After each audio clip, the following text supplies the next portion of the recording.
दोस्तों नमस्कार। मैं हिम्मत सेठ एक बार फिर आपके सामने उपस्थित हूँ एक नए विषय को लेकर। दोस्तों, 1 मई को श्रमिक दिवस मनाते हैं और पूरे देश में ही नहीं, पूरे विश्व में मनाते हैं। मजदूर दिवस के रूप में उसको मनाया जाता है। और वो इसकी स्टोरी ये है कि अमेरिका में जो 1810 में शायद एक आंदोलन हुआ था और काम के घंटों के लिए। और वहां पर बहुत हिंसा भी हुई और काफी उसमें मतलब बहुत संघर्ष हुआ। उसके बाद ये तय हुआ कि 8 घंटे काम करेंगे मजदूर।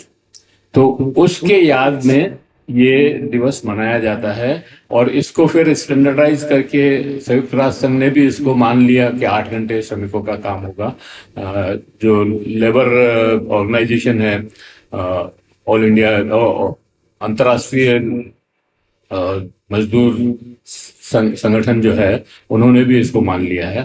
तो सारे देश में, अभी सारे विश्व में यही प्रथा चल रही है। लेकिन हमारे यहाँ अभी पिछले दिनों जो 4 कोड बनाए हैं, सारे श्रम कानूनों को हटा करके, 44 श्रम कानून थे उनको हटा करके, उसमें ये इस प्रावधान को भी थोड़ा कमजोर कर दिया है। वहां पे भी 8 घंटे के बजाय 12 घंटे काम करने की बात भी कही है। और पारिश्रमिक भी 1-1 घंटे भी रख सकते हैं मजदूर को, इस तरह का कुछ उसमें प्रावधान है। इन सारे और भी बहुत सारी चीजें हैं जो इस सरकार के खिलाफ, मतलब राजस्थान सरकार और केंद्र सरकार के विरुद्ध बहुत सारी बातें हैं। उनको लेकर के 1 मई को उदयपुर के अंदर राजस्थान लोकतांत्रिक मोर्चा और उदयपुर जनहित मोर्चा मिल करके एक रैली निकाल रहे हैं 1 मई के दिन। उस रैली के संदर्भ में बात करने के लिए आज मेरे साथ शंकरलाल जी चौधरी हैं, जो उसके CPI ML के सेक्रेटरी हैं प्रदेश के, और इस लोकतांत्रिक मोर्चा के संयोजक भी हैं वो। और उसके अनुसार जो है, अब अपन बात करेंगे कि वो क्या क्या मांगे हैं और क्यों ये रैली निकालने की जरूरत पड़ रही है। मतलब लोकतंत्र का मतलब तो होता है कि भाई आप बातचीत करो और बातचीत से समस्याओं का समाधान करो। लेकिन यहाँ पर हर समस्या के लिए, हर मांग के लिए बिना आंदोलन के, और आंदोलन के बाद भी वो पूरी नहीं होती, वो एक अलग बात है, पर आंदोलन तो करना ही पड़ता है। तो उसके ऊपर हम बात करेंगे।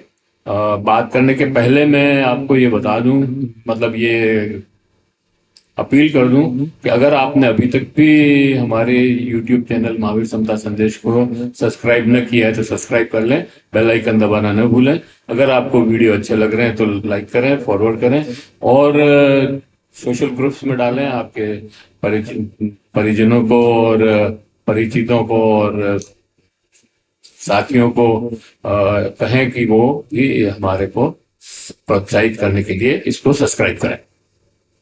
कमेंट बॉक्स में जाएं, कमेंट लिखें, सुझाव दें। आपके कमेंट और सुझाव हमें और बेहतर करने की ओर अग्रसर करेंगे। तो चौधरी साहब, आपका बहुत बहुत स्वागत है हमारे इस मंच पर। और आज मैं आपसे ये जानना चाहता हूं कि हालांकि मैं भी हूं उसके अंदर, लेकिन 1 तारीख को जो रैली निकाली जा रही है उसका उद्देश्य क्या है और ये रैली निकालने की जरूरत क्यों पड़ी? धन्यवाद हिम्मत जी। 1 मई का दिन, जैसे आपने कहा, मजदूर दिवस है अंतर्राष्ट्रीय स्तर पे। और एक तरीके से मजदूरों के इसका बैकग्राउंड जो आपने बताया वो तो है ही, काम के घंटों को लेकर जो संघर्ष हुआ और उसको जो मान्यता मिली वो तो एक बात है। लेकिन मजदूर दिवस के माने ये हैं कि मजदूरों के अधिकारों की बात करना और मजदूरों के अधिकारों की लड़ाई, जो उसका संघर्ष है, उसको याद करना और उसको और मजबूत करना। उसके लिए फिर से संकल्प लेना कि मजदूरों के हकों की, जो कि इस दुनिया का निर्माता है, उसके हकों को लगातार अनदेखी जब उसकी की जा रही हो तो उसके लिए संकल्पित होना, प्रतिबद्ध होना, ये एक उसका मुख्य उद्देश्य है। इस साल उदयपुर में हमने पहले सोचा था कि शायद जो केंद्रीय श्रमिक संगठन है उनका कोई प्रोग्राम होगा, लेकिन संभवतः अब उनका कोई प्रोग्राम अभी है नहीं। और इसलिए हमने सोचा कि ये जो मजदूर दिवस है उसको तमाम मेहनत कशों के मुद्दों को लेके मजदूर दिवस पे हम एक बड़ा प्रोग्राम करें, क्योंकि हमारे देश में और पूरी दुनिया में भी इस दौर में हमने देखा है कि मेहनत कशों के नाम पे जो सत्ताएं आती हैं, उनके वेलफेयर के नाम पे, उनके भले के नाम पे, सबका साथ सबका विकास का नाम लेके जो सत्ताएं आती हैं सत्ता में, वो फिर उन्हीं का दलन करने लगती है, उनका दमन और भी ज्यादा तरीके से करने लगती है, और वो सारे पूंजी के लिए काम करने लग जाते हैं। हमारे देश में जो दो मेहनतकश बड़े तबके हैं वो मजदूर और किसान के तबके। किसानों के खिलाफ इस सरकार ने कानून बनाया, किसानों ने लड़ाई लड़ी, उस लड़ाई में सरकार को पीछे हटना पड़ा, और उन्होंने वादा किया उनसे कि वो एमएसपी गारंटी कानून लाएंगे, लेकिन वो उसकी लगातार वादा खिलाफी वो लोग कर रहे हैं। तो एक तो ये कि किसान संकट में है, और दूसरा मजदूर तो संकट में है ही, वो स्थायी रूप से संकट में है। तो इन दोनों तबकों को, इसके अलावा, ये तो दोनों वर्गीय प्रश्न है, इसके अलावा हमने देखा कि हमारे देश में जो समाज है उसका संगठन वर्गों के अलावा अभी भी एक तरीके से ऐसे एक सामाजिक ढांचे में बंधा हुआ है जहां बहुत बड़ा तबका, आबादी का लगभग 80-85% तबका ऐसा है जो सामाजिक परिस्थिति, जो उसका सामाजिक स्टेटस है, उसकी जो जाति है, उसके कारण वो पिछड़ा है, और उसके कारण उसको तरह तरह का शोषण और जुल्म सहना पड़ता है। और उसके कारण है संविधान ने उसको आगे बढ़ाने के लिए रास्ते खोले हैं, लेकिन जो सत्ता वर्ग है उस रास्ते को बार बार बंद कर देता है। वो रास्ता जो जहां ज्यादा विस्तृत होना चाहिए था वो और उत्तरोत्तर अब नैरो होता चला गया है, वो और भी बहुत ही संकरा होता चला गया है। बल्कि जो लोग, जो वर्ण हमारे यहाँ सत्ता में थे, उनकी सत्ता पे पकड़ और मजबूत हुई है, और एक तरीके से जो मनोवादी व्यवस्था है जिसमें गरीब तबकों को, जो निचली जातियां हैं जो बड़ी संख्या में हैं, उनके हकों की एक तरीके से पॉकेट मारी होती है। तो उस पे भी हमने इस साल के 1 मई दिवस पे उनके मुद्दे जो हैं उनको भी सामने लाने की बात की है। और इस तरह से मजदूर, किसान, मानी वर्गीय न्याय और सामाजिक न्याय का एक संयोजन हमने करने की कोशिश की है इस कार्यक्रम में। साथ ही साथ उदयपुर के आसपास शहर के विस्तार के चलते और बहुसंख्यक आदिवासी आसपास होने के चलते उनके साथ जो एक तरीके से उनके हकों पे जो हकमारी हो रही है, उनको भी हमने इस कार्यक्रम में सामने रखा है। कार्यक्रम का जो स्वरूप है वो ये है कि जो भी लोग यहाँ आएंगे इस कार्यक्रम में भाग लेने के लिए, मजदूर, किसान, निचले तबके के छोटे व्यापारी जो ठेला व्यवसाय वगैरह आदि का काम करते हैं, जो बेरोजगार हैं, तमाम तरह के जो लोग हैं वो इसमें शामिल होने के लिए आएंगे। वो 11 बजे टाउन हॉल पे इकट्ठे होंगे, फिर एक रैली निकाली जाएगी, छोटी रैली, क्योंकि बहुत गर्मी है, तो वो सूरज पोल होते हुए, बाबू बाजार होते हुए कलेक्ट्रेट पे आएगी, और कलेक्ट्रेट में वो सभा के रूप में बदलेगी। और सभा के दौरान लोग अपनी बात रखेंगे मुद्दों पे, और फिर उसके बाद एक ज्ञापन प्रधानमंत्री के नाम दिया जाएगा, जिसमें जो पर्चा निकालकर हमने जो मांगे रखी हैं उसका ज्ञापन प्रधानमंत्री के नाम जिला कलेक्टर के माध्यम से दिया जाएगा। ये इसका एक हमने स्वरूप रखा है, और बाकी जो मांगे हैं उस पर अपन और बात करेंगे। क्या मुख्य मांगे हैं इसमें, और जो जिसके ऊपर विशेष जो है, जो जैसे एमएसपी का आपने बताया, और मजदूरों की भी मांगे हैं कुछ, जैसे मेरी समझ में ये मिनिमम वेज की बात होगी, तो ट्राइबल्स के सब प्लान की भी बातें हैं इसमें, और आप बताएं कि क्या है। देखिए, मांगे, मई दिवस है और हमारे देश में 55 करोड़ मजदूर मोटे तौर पे है, तो उनकी जो मांगे हैं वो तो प्रमुखता उठाई जा रही है। एक तो सबसे बड़ी मांग यही है कि लगभग 100 वर्षों से अंग्रेज शासकों के खिलाफ भी लड़ते हुए मजदूरों ने जो अपने लिए हक हासिल किए थे, आज हमारे देश में मोदी की सत्ता ने, बीजेपी की, आरएसएस की सत्ता ने उन हकों को छीनने की ठान ली है। और उसके लिए जिस तरह से किसानों के लिए काले कानून बनाए थे, खेती पर हकमारी करने के लिए, इसी तरह से मजदूरों की हकमारी करने के लिए, मजदूरों के हकों की अनदेखी करने के लिए और पूंजी को लाभ बनाने के लिए, लेकिन मजदूरों के कल्याण के नाम पे जो 44 श्रम कानून थे उनको समाप्त करने के करके और उनके जगह पे 4 श्रम संहिताएं लाई गई। और अभी तक उसका जो लुब्बो लुभाव है, मजदूर वर्ग जो उसको समझ पाया है, वो ये है कि उनके अबाध शोषण का रास्ता, पूंजी के द्वारा उनके अबाध शोषण का रास्ता खोलने वाले एक कानून है। तो ये जो श्रम संहिताएं हैं वो एक तरीके से मजदूर को गुलाम बनाने की स्थिति में ले जाएंगे। इसलिए सबसे प्रमुख मांग वो यही है कि जो श्रम संहिताएं, 4 श्रम संहिताएं लाई गई हैं उनको रद्द किया जाए। और सरकार की जो मंशा है कि इस वित्तीय वर्ष से उनको लागू करने की, और चूंकि अभी भारतीय मजदूर वर्ग ने आम हड़ताल का आह्वान कर दिया 20 मई को, इसलिए शायद अभी उसको रोक लिया गया है, लेकिन उसको लागू करने की जो उनकी मंशा है उसके खिलाफ एक बड़ी लड़ाई खड़ी करने के लिए ये मांग सामने रखी गई है कि 4 श्रम संहिताएं हैं उनको तुरंत रद्द किया जाए। इसके अलावा मोटी बात यह है कि हमारे देश में आज महंगाई इतनी ज्यादा है और उसको देखते हुए जो न्यूनतम मजदूरी कानून था उसको समाप्त कर दिया गया। और न्यूनतम मजदूरी, आज किसी को अगर न्यूनतम मजदूरी नहीं मिलती है, कोई अगर नहीं देता है, कोई कारखाना भी नहीं देता है, तो इसके खिलाफ कोई कानूनी कार्रवाई करने का रास्ता भी बंद हो गया है। और वो मजदूरी जो उन्होंने फ्लोर वेज न्यूनतम मजदूरी जो लाए हैं वो इतना कम है कि उससे आदमी का पेट भी नहीं भर सकता, एक आदमी का पेट नहीं भर सकता। परिवार चलाना तो बहुत ही मुश्किल काम है। इसलिए हमने न्यूनतम मजदूरी 1000 रुपये प्रतिदिन कम से कम करने की मांग इसमें रखी है। और दूसरा जो सामूहिक समझौते की जो बातें हैं, जो मजदूरों का सामूहिक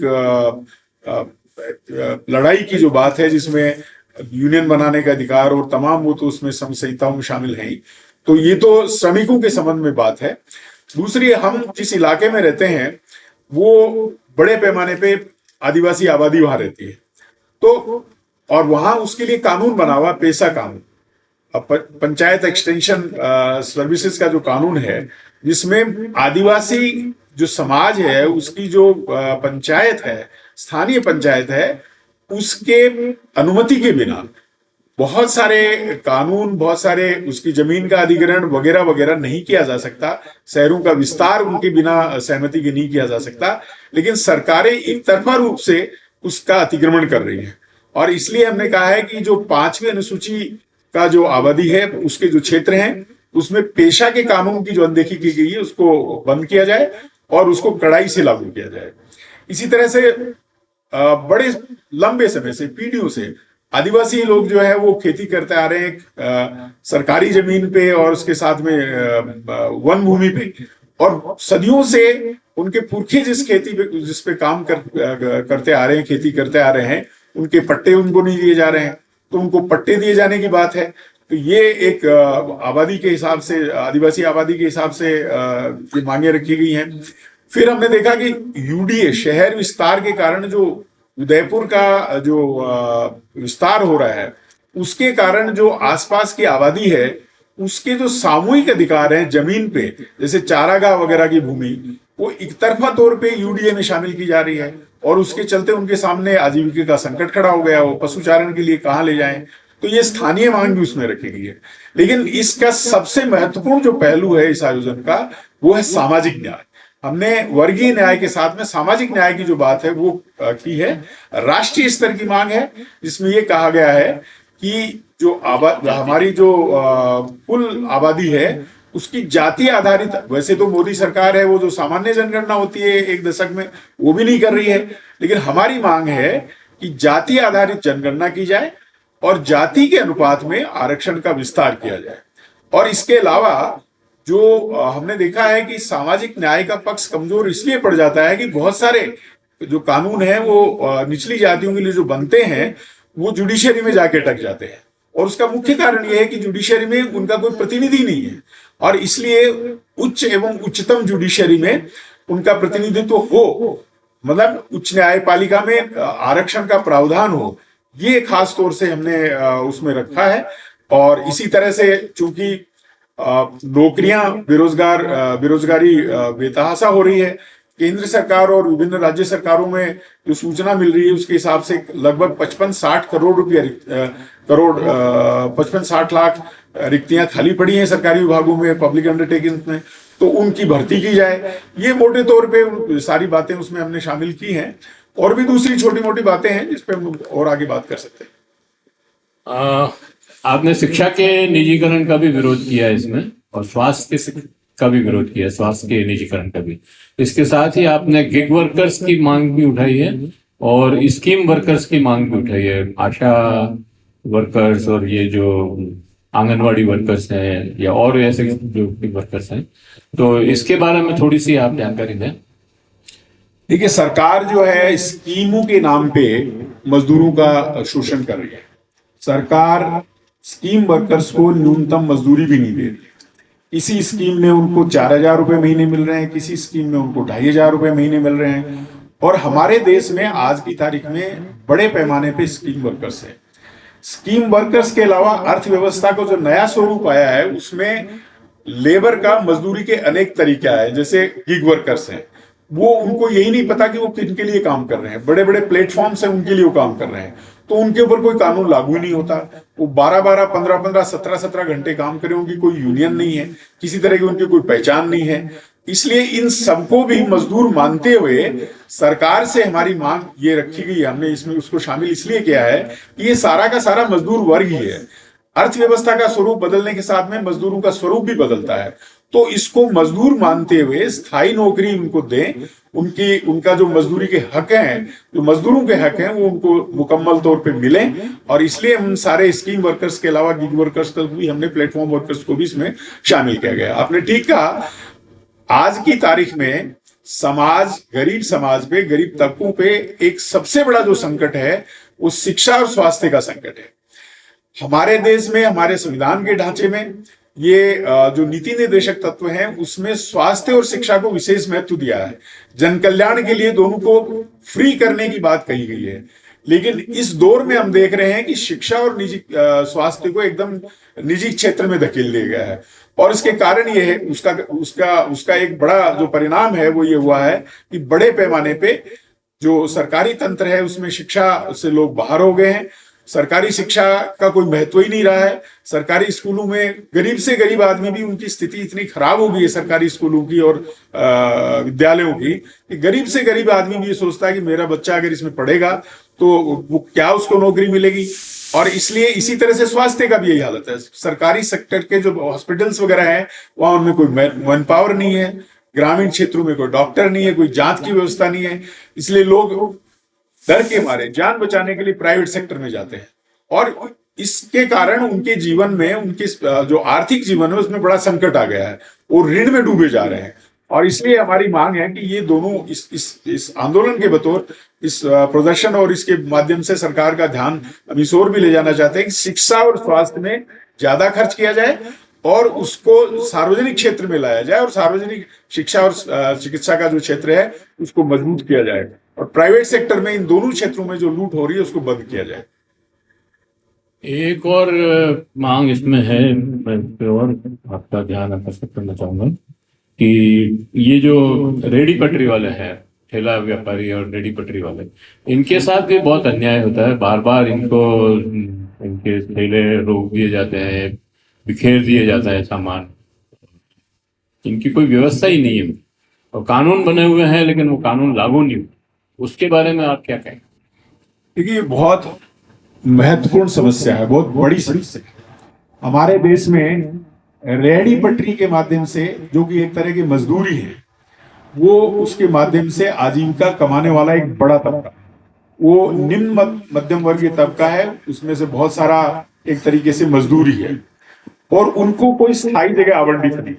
वो जहां जगह मिलती है वहां अपना रेहड़ी खोमचा ठेला लगाते हैं और बिक्री करके अपने परिवार का पालन करते हैं। मोदी जी ने जब वो सत्ता में आए थे तब उन्होंने रोजगार सृजन के बारे में सार्वजनिक तौर पे ये कहा था कि अगर पकोड़े बेच के भी कोई 50 रुपए, 100 रुपए, 200 कमाता है तो रोजगार है। अब ये रोजगार है, हम जानते हैं, रूलिंग क्लास भी जानती है और मोदी जी खुद भी जानते हैं, उनकी सत्ता भी जानती है, लेकिन वो रोजगार करने नहीं दिया जा रहा है। अब आखिर इतनी बड़ी तादाद में ये संख्या है कि वो कहां जाए। उनको मतलब उनकी स्थिति भिखारियों से भी खराब स्थिति बना दी गई है। जहां खड़े होते हैं स्मार्ट सिटी के नाम पे, खासतौर से उदयपुर में हमने देखा है कि उनके साथ बहुत बहुत ज्यादा ज्यादती होती है। जब मर्जी आए तब या तो उनको नगर परिषद के, नगर निगम के लोग उनको खदेड़ देते हैं, या पुलिस वाले, ट्रैफिक वाले उनको खदेड़ देते हैं। और ये एक बहुत बड़ी संकट है। और उनका प्रतिनिधित्व भी नगर परिषद और सामान्य प्रशासन है उसमें होना चाहिए, लेकिन कोई आवाज उनकी सुनी नहीं जाती है। और इसलिए हमने इस रेहड़ी पटरी का जो मांग है, उनको स्थायी जगह आवंटन, और केवल यही नहीं, क्योंकि रोजगार है नहीं, सरकारी नौकरियां है नहीं, प्राइवेट सेक्टर में भी नौकरियां मिल नहीं रही हैं, इसलिए ज्यादा से ज्यादा लोग स्वरोजगार में जाएंगे। और स्वरोजगार का प्रथम चरण वो यही है, रेहड़ी पटरी है। इसलिए इनकी संख्या और बढ़ने वाली है और ये समस्या विकराल होती जाएगी। और इसलिए हम इसकी ओर सरकार का और मोदी सरकार का और स्थानीय सरकार है उन सबका ध्यान आमंत्रित करने के लिए, उनका आकृष्ट करने के लिए और उनसे ये निवेदन करने के लिए इसका स्थायी समाधान निकाला जाए। हमने इस मांग को भी इसमें शामिल किया गया है। बहुत बहुत धन्यवाद चौधरी साहब आपका कि आपने इस पूरे मांग पत्र पे पूरे से अच्छे से प्रकाश डाला। और 1 मई को जो मजदूरों की, किसानों की और आम आदमियों की जो रैली होने वाली है, उसका आपने लोगों को बताया। मैं इसी पॉइंट पे इस वीडियो को ख़त्म करना चाहूँगा और ये अपील करूँगा कि अगर आपने अभी तक भी हमारे YouTube चैनल महावीर समता संदेश को सब्सक्राइब न किया है तो सब्सक्राइब कर लें, बेल आइकन दबाना न भूलें। और अगर आपको वीडियो अच्छे लग रहे हैं तो लाइक करें, फॉरवर्ड करें और लोगों को भेजें।